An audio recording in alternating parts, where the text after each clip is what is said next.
Okay, we're going to have some. I think we've got breaking news on the FEC. One of the guys on the FEC talking about this election. We've also got. We're going to have Steve Gruber as soon as we get audio. Steve Gruber is one of the anchors on Real America's Voice. Fantastic, known kind of the Rush Limbaugh of Michigan, but a guy that knows the ins and outs of Michigan politics. And we want to get him on here to talk about the Michigan State Senate, but also the lawsuit that's up there. Michigan, I think, is very quickly. Pennsylvania's been ground zero. We've had other fronts in Georgia, which is blowing up. Arizona, which obviously is blowing up. The world's attention is about to come to Michigan. This lawsuit by David Coleman and the company is real and meaningful. So as soon as we get audio on Steve Gruber, Steve, do we have you, sir? Steve, I got you. If you got me, I'm here. So, Steve, look, you're a guy that knows Michigan, I think, better than anybody, particularly Michigan politics. We have made the comment that we think that the focus of this battle is very quickly going to go. Pennsylvania is obviously insanely important. People are fighting all over Pennsylvania, in courts, in state courts, in federal court, at the local election level. But I think very rapidly this thing's coming to Michigan. Can you lay out what's going on? Particularly, you got David Coleman at Great Lakes. Today we heard there's another, 100 affidavits coming in from people. Affidavits coming in, which is real evidence, eyewitness evidence. You got the Michigan State Senate, the Michigan State Senate saying, hey, we're going to get involved here. We're going to have a full audit. Walk people through, because Michigan has not been at the forefront of this to date. Walk people through what's happening in Michigan. Well, there's a whole pile of evidence being put out there, Steve, that is creating an issue for those that are trying to figure out exactly what happened. If you go down to Wayne County at the TCF Center, a whole host of affidavits came in there to begin with. You mentioned David Coleman, the Great Lakes Justice Center.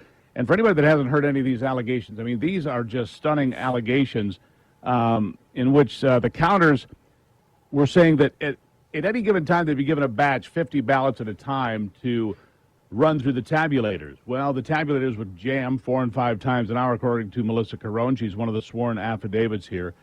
And every time they would jam, you're supposed to take the error message, stop it there, clear the machine, start with the bad ballot on top, if you will, run them back through fresh. But what was happening is they were just taking that ballot out, putting it back in, and continuing to run without clearing the count. In fact, she said at one point she went to a machine of one of her fellow workers and saw they had been running 50 ballots through it at least 8 times. Have been counted 400 times. So that's one bit of, information that goes on. Then you've got the former Secretary of State for the state of Michigan, Ruth Johnson, was there for 8 years.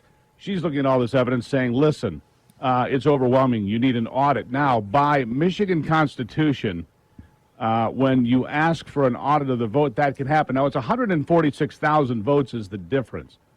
The question is, can you get there? Potentially, because it's going to be a fight, because another federal lawsuit filed in the Western District of Michigan by the Trump campaign is asking for 1.2 million votes to be tossed out because there was, no oversight, no Republican observers or challengers, and so it's just, it's a mess all the way over. Also, I want to go to the Dominion systems, because a lot of people are making allegations about Dominion systems, but in Michigan, you actually have the real thing of something that happened. So talk to us about Dominion systems and what happened in Michigan, and is it used in other counties? Or because the one fact we know is that Dominion systems somehow had this flip of this vote in Michigan. Well, you're talking about Antrim County, which is a very red county in northern Michigan. I had the chance to speak to the clerk up there several times now. Now, when I called her first, there was no way for there to be human error. That what had happened could not possibly be attributed to human error. This was the day after the election, because it had become quite obvious. You've got a sea of counties that vote for Trump, 65, 70%, and here's Antrim County up there in the middle of this sea of red, and it's dark blue. And you look at it, it shows that Joe Biden had gotten 70% of the vote. It wasn't accurate at all. And they came back in and said, oh, well, the way it was explained to me, Steve, is you have the tabulation tapes, they come in, and she said you have a dumb computer, a dump computer, that you put the information into, then you upload to the state. She didn't realize there was a problem until she was starting to get contacted by reporters like myself saying, how did this happen in Antrim County? And then she said, well, there must be a mistake here. And they went back, And they put out results the following day, which were also wrong. They adjusted them for the third time. They might be into the third or fourth correction now, but that's a Dominion product. I don't know how it happened, because the way a lot of this works, I just learned this, and this will tell you a lot. They have proprietary contracts with the counties that they work with. I think it's 46 counties in Michigan.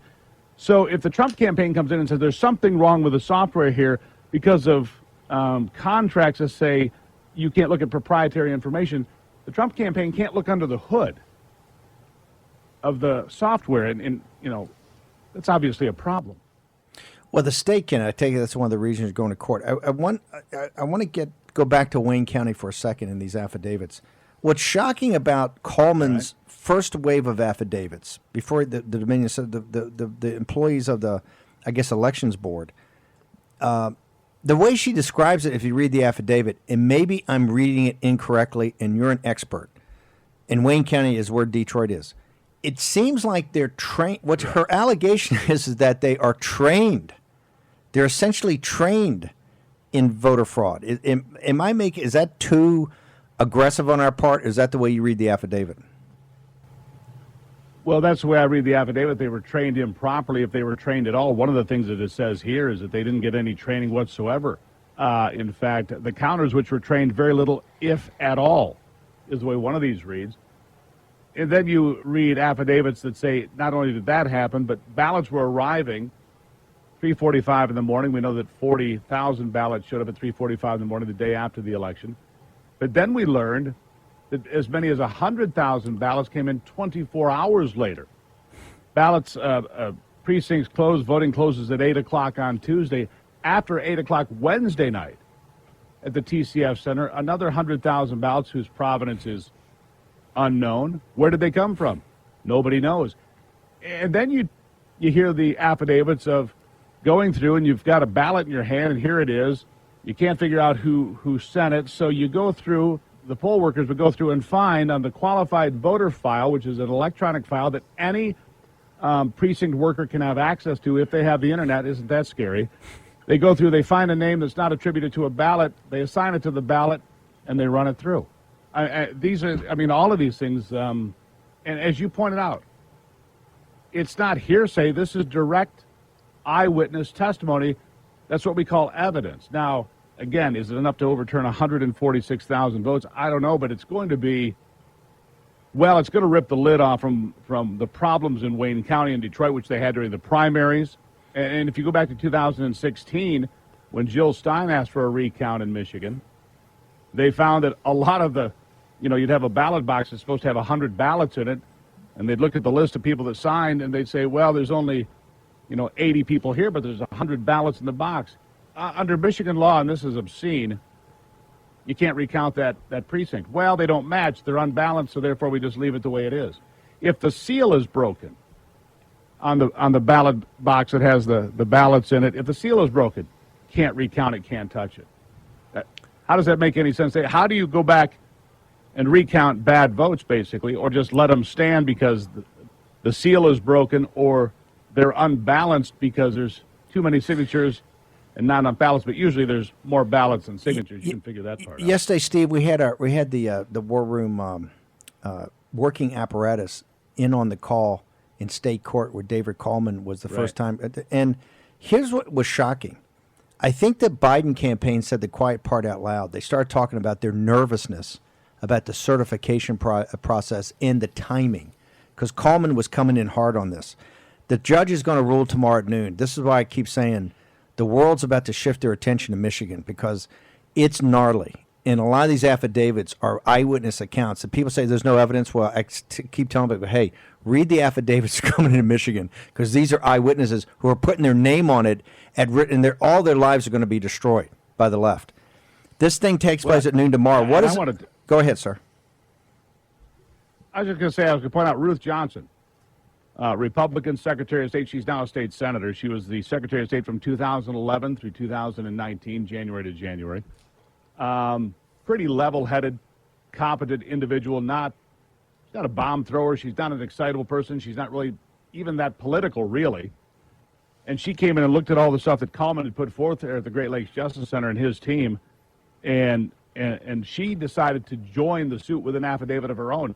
I mean, how much more credibility do you need? In Right. the affidavits have a former assistant attorney general in Michigan. You've got the former secretary of state weighing in and say, listen, this is wrong. This should not be certified. She said there should be an audit at a minimum. At a minimum, they should be audited to figure out exactly what happened. Steve, tomorrow at noon, this judge is going to rule, and then all hell is going to break loose. This certification, as you sit here today, with all these issues about ballots and different, vans showing up and 100,000 ballots showing up on Wednesday night, all these affidavits. This is in state court. They're going to be fighting in federal court. Do you see, as you sit here right now, understanding Michigan, understanding Wayne County, knowing your General Assembly, know that governor, right, who wants to be president one day? Can this vote in Michigan be certified in the timing we have up to the state certifications earlier, but to get to the safe harbor December 6th or December 8th, do you see the vote in Michigan getting certified? That's it's so hard because you have very political people in the Secretary of State currently, Jocelyn Benson, the Attorney General, Dana Nessel. I'm sure you've heard her name once or twice. Governor Whitmer, they're all very far left partisans. Accuracy, does it really matter? It doesn't seem to me that it matters much to them. Winning is all that matters. You know that. You've been in the trenches with these folks. It's all about hand-to-hand combat, which is really what it's going to be for the Republicans right now. It's hand-to-hand combat. It's fighting for every vote. It's fighting to make sure that the votes that are counted are real votes and not votes that were manufactured after midnight. The fact of the matter is votes coming in after 8 o'clock on Tuesday, November 3rd, are not legal in Michigan. They're simply not legal. They can't be there. And the other thing about those votes that came in, they were just in open boxes. They weren't sealed. No provenance. Who knows where they came from? Here's a bucket of ballots. Here's a bucket of ballots. Here's a box of ballots. And so I don't know what happens here. I know that the court is going to rule tomorrow at noon. However, it's Wayne County Circuit Court. The judge did ask for a show cause hearing. I think he was impressed that Ruth Johnson, the former Secretary of State, weighed in with her affidavit. I think he was impressed with that. But where does it go? Well, the first stop is tomorrow at noon. If the judge rules in favor of the Coleman lawsuit, you're right. The lid gets blown off of this thing. But we've known about problems in Wayne County going back for years. But as Ruth Johnson told me personally, nothing like this. Wouldn't even imagine something like what she's being witnessed to now. Well, she's being made aware of through these affidavits. Steve, we got to bounce. How do people get access? I'm telling you, Michigan, the whole world is going to be focused on Michigan tomorrow because this is the most important in American. It's the most important election in 5,000 years of Chinese history. Okay, the whole world's going to come down to Pennsylvania, and Michigan, and maybe Georgia. So get ready for your close-up. Yeah. Tell us your Real America Voice show and the radio show, Twitter. How do people get to you? Because you're fabulous, and you know Michigan. Yeah, appreciate that. I'm on twice a day. I'm basically a foot soldier for Real America's Voice, 6 to 8 Eastern Time, right here on Real America's Voice. 1 to 3, I do America's Voice Live from 6 to 8. It's the Steve Gruber Show, and then from 1 to 3 America's Voice Live with Tudor Dixon. We do that. Just do what we can. And here's what it's about. I've been in this game for a long time. I just like telling the truth. I'm not really into gaming and putting my thumb on the scales. I just want people to know the truth. Let's find it wherever it leads. I don't care who's right, who's wrong. Let's just figure it out. Steve Gruber, you got a Twitter or Parler handle? How do people follow you on social media? Both, at Steve Gruber Show, at Steve Gruber Show, Parler, Twitter, and the Steve Gruber Show on Facebook as well. But at Steve Gruber Show is the handle. Parler, just dive it into that one. Got to find some place where you can actually say something without getting censored. You know what that's like. Brother, we love you. We'll be back to you talk about Michigan in the future. Steve Gruber, Real America Voice. Thanks. Okay, we're going to take a short break. We're going to have a discussion internally. Also going to have Kane from Citizens Free Press. This thing's heating up. Steve Gruber, it's hand-to-hand combat in Michigan. It's hand-to-hand combat. I've had 20 text messages from people all over the Commonwealth of Pennsylvania. Don't think people are not fighting. They're fighting 24 hours a day on this thing. Arizona, Georgia, all over.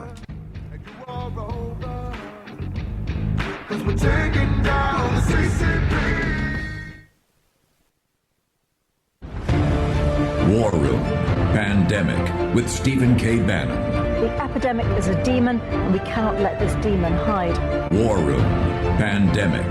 Here's your host, Stephen K. Bannon. I do believe that there's voter fraud taking place in these places. Otherwise, they would allow the observers to go in. When you have claims of, 10,000 people who don't live in the state of Nevada having voted in Nevada, you have the video showing where people are, they're either duplicating a spoiled ballot right there, or they're in the process of just marking a ballot that came in blank. For a voter. That's a process that needs to be observed by election observers. State law allows those observers to be in there, and if they're not, then the law is not being followed, making this an illegitimate election. All right, let's go back to that video if we can. The video we're watching there, if he's filling out the ballot on the top right there, so this would be... That was Trey Traynor, the chairman of the Federal Elections Commission, took place on Newsmax, I think a little while ago. Am I lying eyes correct? Did he say, was he talking specifically about Nevada, or was he talking overall? He says it's an illegitimate election. I'm going to get Kane in here in a second. I want to play that, Vish, as we get into this segment. How did you read that, Jack Maxey? Well, it sure sounded that way to me, Steve. Overall or just Nevada? Can we do it like it was overall? But I think we're seeing this in many, many states. And tell the guys boot it up again. I want to play this again. Guys in Denver, I got to listen to this. Just breaking. We just heard it. Okay.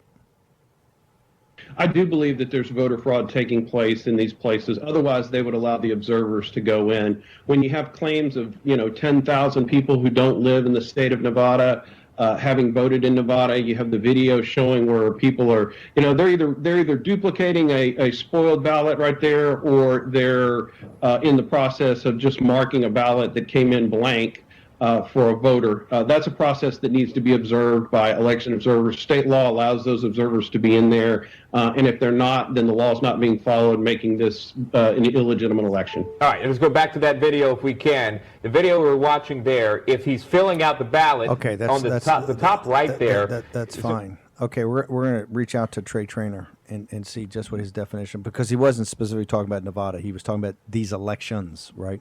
Well, and the other thing is, we were talking about Michigan earlier. There were two state senators there, one Lana Theis and Tom Barrett, who also wrote a letter to the Secretary of State today, Benson, outlining some of the problems that they saw. And what is very clear at the end of their letter, which they say, these claims deserve our full attention and diligent investigation. Each of these allegations is backed up by sworn affidavits of over 100 Michigan citizens, real people willing to face legal consequences to their lives and livelihoods to stand by their assertions. Ladies and gentlemen, these people are patriots. And that's evidence. These are eyewitness accounts. Yes. When you look at David Coleman, that's why, if you had listened, Greg Manns and the team were listening to the hearing the other day, in the Biden campaign, the Biden lawyers were not ready for it. They immediately went to try to do the hubbada and started whining about the timing and whining about the audits that had to happen and couldn't, we aren't going to be able to get certification and all this. They didn't have any defense when put in their grill that these were eyewitnesses. They were not ready for that. Yeah, and they kept coming back to the fact that a process audit could happen, but no, what we really need is a results audit. This is going to be big. Michigan's going to now take its rightful place next to Pennsylvania. And of course, you got the fiasco in Georgia. You got a fiasco in Arizona. You just saw right there the Federal Elections Commission chairman talking about the illegal voting. And really, and we don't say this enough, and I know the engine room of the war room continues to bug me all the time to saying, you're not laying out what Jack Maxey says all the time. This is criminal activity. And people ought to understand that you can come forward now and get away from the criminal activity by coming forward and exposing this. And this is what the Biden campaign should be all over. The Biden campaign should see these affidavits, see it's all Democrats, and come forward and be of assistance to try to sort this out. If Joe Biden wanted to unite the country, he wouldn't be wandering around up in the Toyota dealership talking to the new 2021 models, right? He would be telling his lawyers, we need righteous transparency, radical transparency for the whole world to see. They won't do it. Why they won't do it? Because they're cheaters, they're lying, They've manufactured it. They can't certify this. I don't care what Jake Tapper says. I don't care what CNN says. I don't care what the New York Times says. Okay? We've got the momentum. We have the truth. We have the reality. And we're not backing off an inch. Okay? I'm so proud of the people fighting for this all over the country. People are spending 20 hours a day fighting on this thing, 7 days a week, and they're not giving up. I want to bring in now Kane from Citizens Free Press. Kane, I just want to ask you, because you've got this page that's absolutely amazing. Are the Trump base and the Trump supporters, are they as engaged in this fight as I think? And the one way you can always tell is by traffic. How are you guys doing right now? Because you're covering this in excruciating detail. If you want to go to all the updates, just go to Citizens Free Press. They got links everywhere. But what are you seeing as far as traffic goes?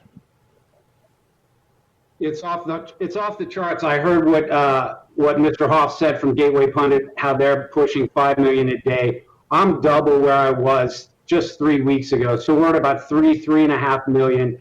And that's page views. The actual unique visitors is up about 70% in 3 weeks as people, there's fewer and fewer sites who are still sticking with the president in the conservative realm. And so the ones that still are, that word is getting out and traffic is funneling to them. And as for the base, they're more motivated than I am. You're right about 20 hours a day. That's about what I've been doing for 7 to 10 straight days. And I've got people saying that they're upset when I sleep for 4 hours, that there aren't any updates. There are people who are living and breathing this thing. And Steve, you got everything right, except it's even worse than we thought. Think about this. This is the first time in the history of this country where one party has set out to win an election after the election. And so far, according to the media, they've succeeded. In Pennsylvania, there were over 100,000 provisional ballots, a record number. Right? We had the mail rejection rate in 2016 in Pennsylvania was 30 times higher what it is right now. And that's a key. I want people to pay attention to that because what that signals is they're letting all the mail-in votes count everywhere. It's not just Pennsylvania. Missing signature doesn't matter. Put it through. Missing witness signature doesn't matter. Address missing, it doesn't matter. In Michigan, you guys have been talking about it the whole time. There's some interesting things from the whistleblower from Dominion who stepped forward. She talked about seeing a count of 500 on a machine that has to have a limit of 50 because it can only handle 50 ballots at a time. In other words, they will run through 10 times. You mentioned it already, the 4:30 a.m. out-of-state plates. The fact that, thank goodness in the last 2 hours we've had an audit called for by the Michigan Republican state legislature. In Georgia, we found out today that the burst pipes excuse for why they stopped counting, that was completely false. Came out in some text messages. In Wisconsin, the turnout is statistically not believable. The great MIT opponent of Pocahontas in Massachusetts, Shiva, he and his team ran the numbers. And there's a fantastic, it's 70 minutes long, but there's a fantastic video. It's up on my site where he goes through and proves the statistical improbability in 4 different counties in Michigan. We've got the United Nations. This flashback came this week. They have specific rules for defining elections as fraudulent or rigged. Guess what? This election in the United States in 2020 meets all of those criteria. And it also met the criteria for declaring the Ukraine election in 2004 fraudulent. Today in Arizona, we have the Cindy McCain protege, the GOP chairwoman of Maricopa County, sabotaging, not even attending the Dominion training. And then here's one last thing, and I'll finally clap it for a second. Think about this. Stacey Abrams lost by more votes in the state of Georgia than Trump lost in Georgia, Arizona, and Wisconsin combined. And Stacey Abrams still hasn't conceded, and she's a media hero. One thing I find most impressive about this movement and this fight that we've got going on right now, and it's seen on the pages of Citizens Free Press, and for all of our audience out there, we want to make sure that you should put it up on your homepage. This would be a site you should put up. You got Revolver, you have What Finger, you have Citizen Free Press, The Stream, Remnant. You've got both conservative Christian sites, Catholic sites, and then these sites that are the kind of the drudges of the movement. And you should have it up there. Kane is the proprietor, and he's also the He's kind of the Andrew Breitbart. He keeps the page up 20 hours a day. One of the things I'm most impressed with is like Shiva. A lot of the links you've got up there are highly technical, very detailed. Either TED Talks, analytics that are up there, and his is a little longer, 70 minutes. But the depth and the people opposite us, the CNNs, the MSNBCs, all this, they keep saying data-based, science-based, evidence-based. And you have a crowdsourcing now, and I think it shows you the power of this movement, how smart in technology, how smart in analytics, how smart in actually breaking these things down in data and big data. And it's going to be, this is how we're going to win this.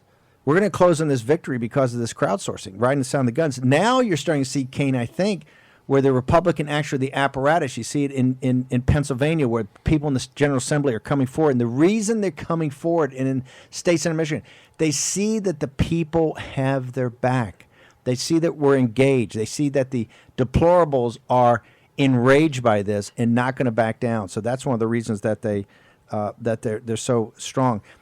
We got about 30 seconds, Kane. What is the biggest story you think right now that's not getting attention? Okay, there's a question I wasn't expecting. Let me say really quick, I agree on the statistical analysis. It's phenomenal, the IT experience and know-how of the Trump side, and it's blowing everyone away. As Hoff basically said, there's stuff happening at the Donald.win, at all of these different sites that is not only shows that the Trump base is behind these legislatures, but it also shows that there's evidence behind them. I know I probably only have 10 seconds. Kane, hang on. I want to keep you over for the next segment because I want you to answer the question. You got a feel for the news right now, what's not being reported to the thing. We're going to take a short break. We're going to turn with Kane of Citizen Free Press and our posse here in the War Room. Next on War and Pandemic.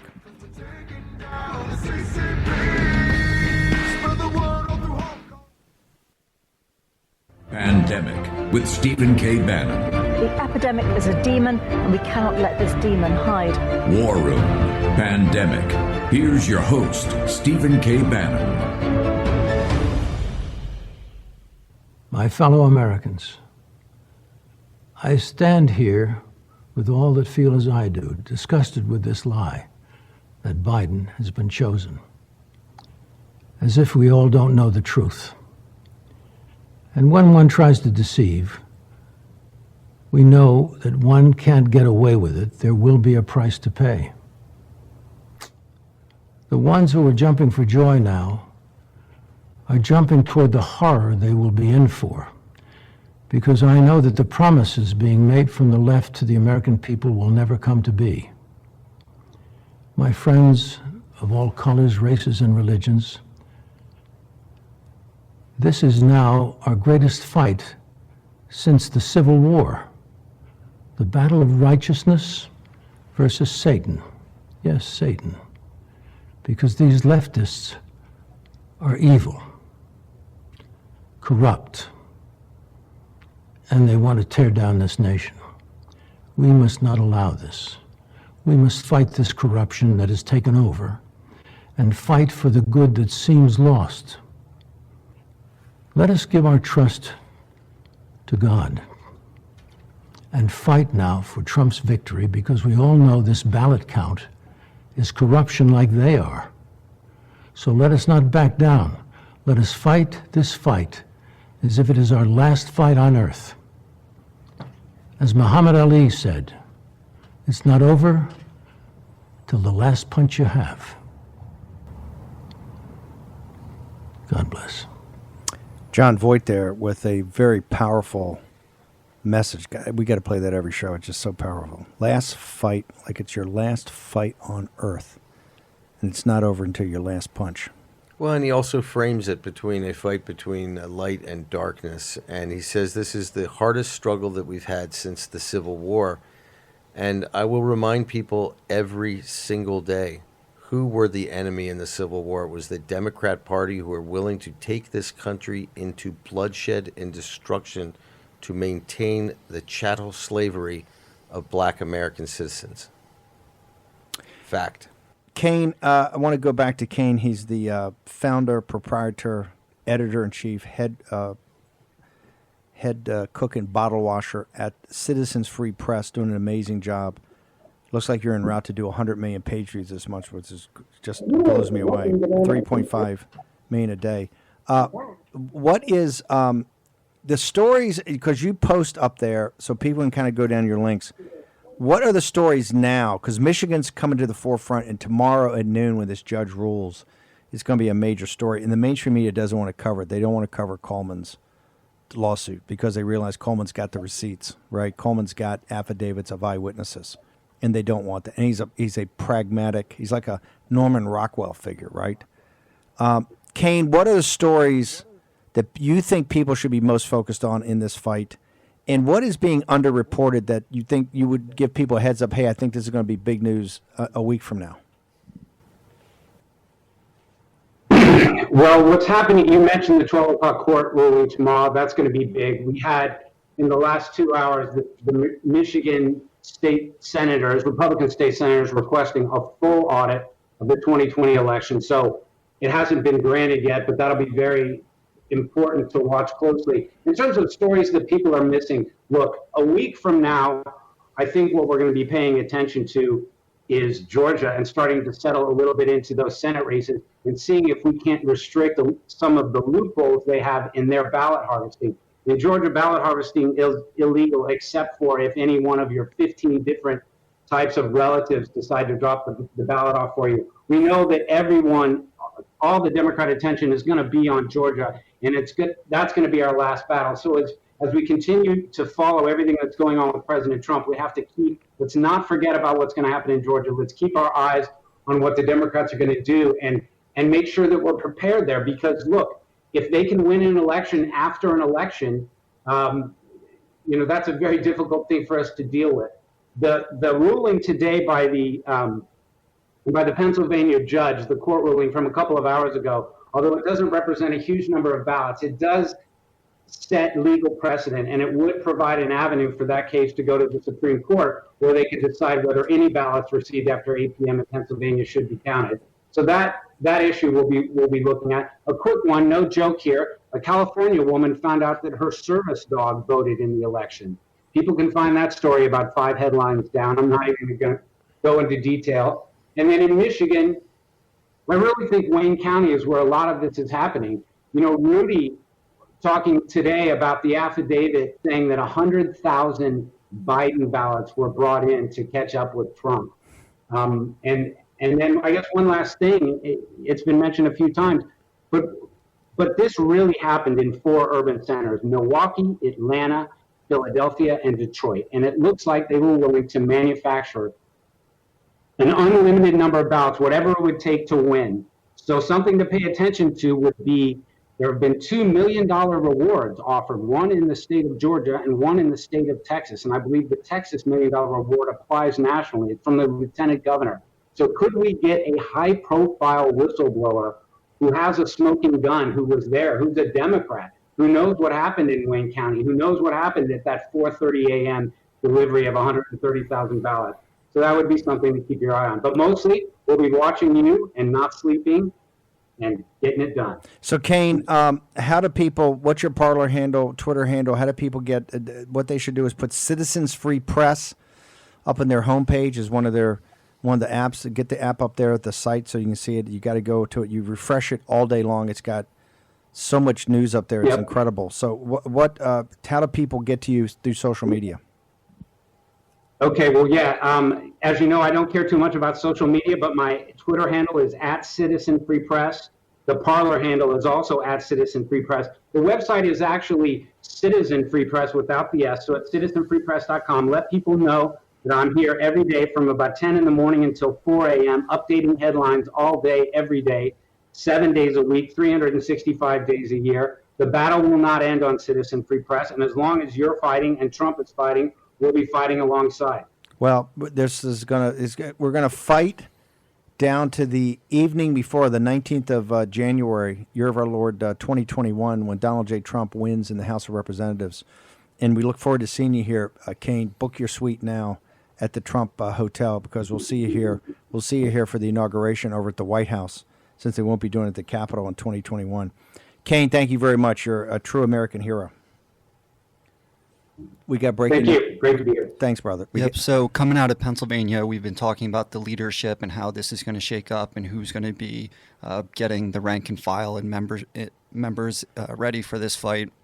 In the state Senate in Pennsylvania, Kim Ward has won the leadership election to be majority leader.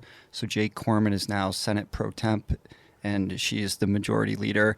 And for our national audience here, she comes in the vein of a Debbie Lesko. Wow. These are fighters? Yep. She's a fire breather. Okay, good. This is what we need up there because she's about to take all these people that this is what a fourth turning is about. People you never heard of before. All of a sudden, they become national, international figures. Pennsylvania, Georgia, and Michigan are going to be the focus of the world because so much of what happens in the world is going to turn on securing this victory for President Trump. A couple of things, Jack Maxey. Lynn Wood, who won the great, if the folks out there don't know him, he won the great victory for the Covington students against the Washington Post. He's one of the best lawyers we have in the conservative movement. He is he's representing the president. He's one of Rudy and Sidney Powell and these guys that have ridden to the sound of the guns. He's in Georgia working. He's been tweeting out all day about the Chinese Communist Party and their links. Now, you've mentioned a Bloomberg article and Bloomberg's one of the best news sites out there for financial news. This is from 2019? No, this is from 2020, January. This is the great thing about our audience, and thank you so much. We do follow #WarRoomPandemic, and one of our audience members alerted me to this article. Now, it's titled Chinese Technology in Voting Machines Seen as Emerging Threat, Bloomberg, January 9th, 2020. And they took it before the House Administration Committee, chaired by Zoe Lofgren, Democrat from California, and all major voting machine vendors, Hart Intercervic, Dominion Voting Systems, and Election Systems and Software told the House that they can't avoid having Chinese technology in all of their systems. This means chips, etc. And so we've talked a lot about over the last year or so, and Steve and I have been talking about a decade, the supply chain risk that we have and the very idea that critical components inside of our voting machines are coming from communist China, and no one's talking about it. No one. One of the reasons we're here is to connect these dots. One of the good things about Real America's Voice you're going to see over the next couple of days in the War Room and kind of the partnership we've got. Pennsylvania, Georgia, and we've got John Fredericks down in Georgia. Fog City Midge is down in Georgia. We've got the troops deployed down there. We've got all kind of contacts with Lynn Wood and the team and Jenny Beth Martin. Steve Gruber he's forgotten more about Michigan politics than people know, and he's dialed in everywhere. Michigan's about to be ginormous starting tomorrow with this court ruling. Greg Manns and Alexander Priet are the beating heart inside of politics in Pennsylvania. So we got the inside baseball. Howie Carr, the great Howie Carr, he's got Lynn Wood on. And, of course, the engine room. You see, when we see Manns and Maxey, you're just seeing the pretty faces of the War Room. We got a whole engine room. The engine room contains, and the engine room's obsessed about a few topics. One of the things the engine room's obsessed with is people going to jail that are doing this on the other side of football. They think we're being too easy because the engine room's got a hard edge on it. They're sending from the Howie Carr show this afternoon from Lynn Wood. Quote, and you got to remember, Lynn Wood's one of the best fire-breathing attorneys in this country. This is a quote, Joe Biden and the people like him who have been trying to steal this election will all go to jail. So this is a throwdown. I want Jake Tapper and all these guys to go full meltdown. I don't know if you noticed this, Jake, but all the whining that Cuomo and Don Lemon and Anderson Cooper and Rachel Maddow, it's just all whining. All whining. Lawrence O'Donnell, you run around, this guy. You're not seeing the hardening that's coming up. You got the minority leader that just said, "Hey, I don't know if the guy's gonna be president. Doesn't deserve a intelligence briefing." The State Department, Mike Pompeo has totally dismissed you. You're not getting any calls set up through foreign governments. Yeah, don't think so. When it gets certified, show us your certification. You got a certification? You said on stage, we got you in a direct quote. The only straight answer you gave in 2 debates. They asked you a question. What do you wait for? Wait for the states to certify it. Hey, I'm down with that. That's what we're talking about. Daily Mail's reporting, I think it's the president's plan. Let's certify it. Right now, you see a coming together of these state legislatures. right? And guess what? They're often the people, like in Maricopa County, you're not with the program, that's fine. There's 100,000 ballots out there that are down-ticket Republican. They didn't vote for Trump. Hey, got it. I'm good with that. I got the Sidney McCain crowd. I see that you're on the transition team. Transition to what? I don't know. Because there's not going to be a new administration. We got an administration. We get an extra 80 bonus days. Wall Street Journal's reporting exclusive. We're cutting off the Chinese telecom companies. Boy, what a great short that would be. Not that I would make it advice on a short, but hey, they're publicly traded and they're cut off now. Trump started his second term. He gets 80 bonus days. Also, let's go for it. What may be going along with this, we have Brian Ware, the Assistant Director for Cybersecurity at the Department of Homeland Security, has resigned today. This is according to Reuters, and they're also reporting that his boss is going to resign very shortly. So something is going on. Clean house. And we'll find out about it. How are we doing at NIH? Just kidding. Zuckerberg comes to our defense. He defends Bannon. Not going to kick us off. He may not like the information, but he knows it's legitimate information. Be back in a moment.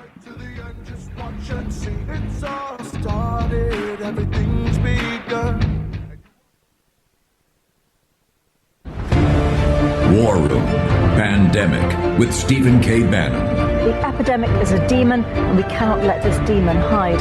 War Room Pandemic. Here's your host, Stephen K. Bannon. Welcome back. I got a lot of pressure. Got it in the spring to drop Pandemic. I got it a couple weeks ago. No. We're War Room Pandemic. We're always the War Room, but we're Pandemic. And the reason is it's roaring back. We have breaking news out of Chicago with my favorite mayor, the mayor in Chicago. Is it Lightfoot or Light Horse? Light Mayor Lori Lightfoot. Mayor Lori Lightfoot, my favorite mayor. She just put out a declaration, Greg Manns. What is she saying that's going to happen next week in Chicago? So a stay-at-home advisory for Chicago will go into effect Monday, November 16th, starting at 6 a.m. And she says, stay at home unless for essential reasons. Stop having guests over, including family members you do not live with. Avoid non-essential travel and traditional Thanksgiving plans. You can't make this up. That's a lockdown. We're locking down Chicago. Now, hold it. You're my analytics guy. What's happening in Chicago that would lead you to lock this down right now?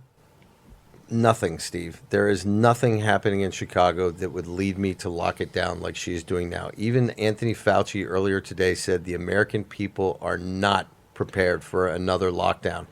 And now what you're seeing, Steve, and we've seen this with the left every time, their default position is always opposed to individual responsibility and liberty. We've seen Biden flip-flop for months about whether or not he's going to require masks, even though he flipped originally because people said, hey, that's unconstitutional.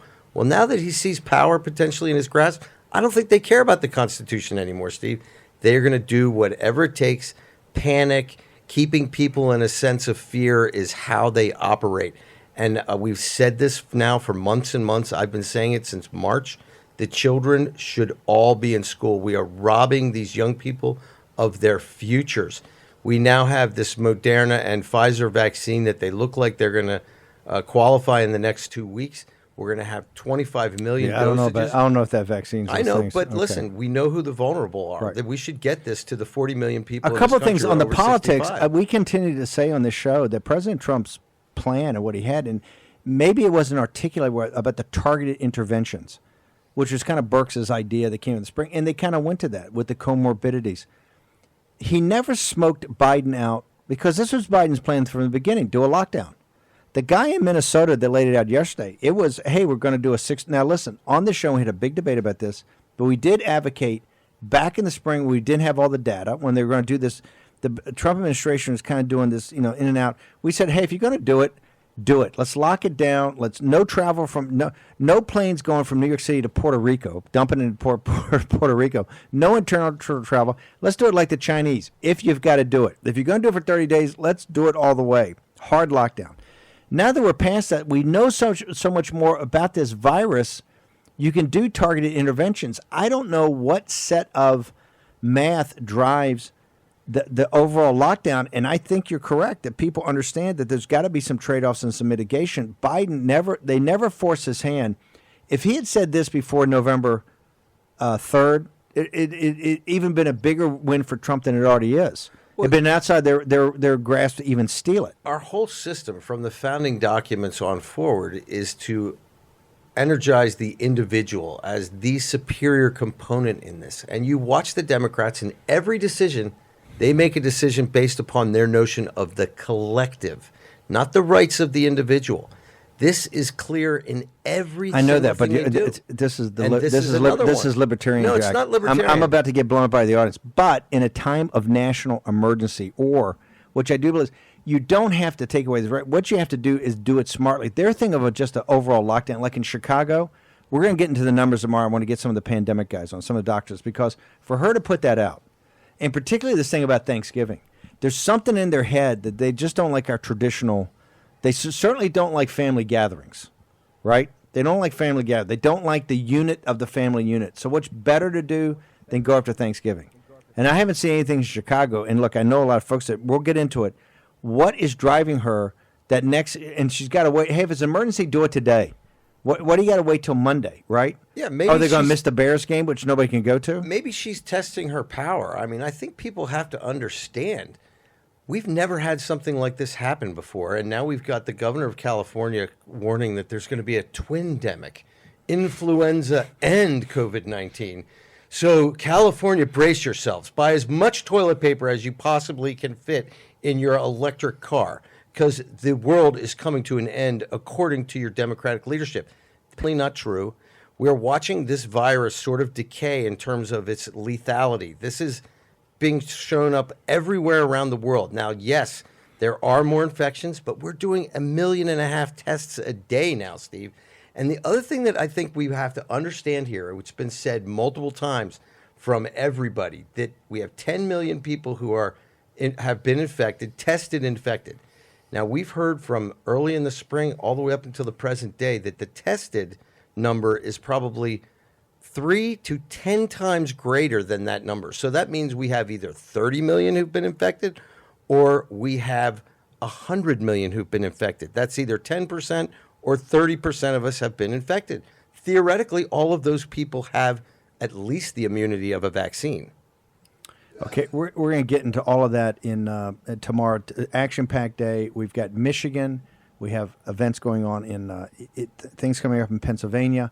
Georgia's on fire. We'll have probably a better vote count in Arizona. We'll be talking about all the legal, where it goes in the courts, 12 noon tomorrow in Michigan. We're going to hear from the state court on the Coleman, on the Great Lakes Defense Center's case, which to me is the most advanced case that's going through right now.